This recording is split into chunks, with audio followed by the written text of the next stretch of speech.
ওই dead over মাল না সাইডটা, ডেড ওভার মাল না সাইডটা যেগুলো ইনপুট হয়েছে, বর্তমান যুগের যুবক যুবতীরা ডিভোর্সি ছেলে এবং ডিভোর্সি মেয়ে এগুলো পছন্দ করে না। পছন্দ করে কি জানেন? ওই 4 বাচ্চা 5 বাচ্চার মা, 4 5 বাচ্চার বাপ, ও বুড়া বেড়া ওগুলো পছন্দ করে। ওগুলো পছন্দ করে ওটির জন্য পাগল হয়ে যায়। মনে হয় যে মধু মধু আছে না, ফুলের মতো, যেমন ভোমরা মধু নেই, মনে হয় ওটার মধ্যে মধুকে ডাইলা দিচ্ছে। অথচ একটা ডিভোর্সি মেয়ে, একটা ডিভোর্সি ছেলে তাদেরকে পছন্দ করেন। মানে বুড়াগুলা ভাল লাগে, এই বুড়াগুলা ওই একবার দোতরা লেগে গেছে ওগুলা ভাল লাগে, ওই দোতরাগুলা ছাড়তে ভাল লাগে, আরেকজনের সংসার ভাঙতে ভাল লাগে। কিন্তু ডিভোর্সি মেয়ে, ডিভোর্সি ছেলে বিয়ে করবো না।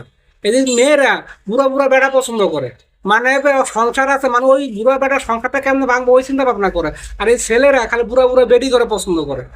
একটা বুড়া বেডি সংসার নিয়ে মানে স্বামী সন্তান নিয়ে ভালো আছে, থাকতে দিব না, ওদের সাথে পরকীয়া করে ওদের কাছে সংসারটা ভাঙবো। মানে ওই খালি মাথার ভিতর ঘুরপাক খেলে শয়তানের আড্ডিরা। ওই ডেড ওভার মাল না সাইডটা যেগুলো ইনপুট হয়েছে, ইনপুটের মাল ছাড়ো, ভবিষ্যতে কাজে লাগবে, খাইয়ে মজা পাবা।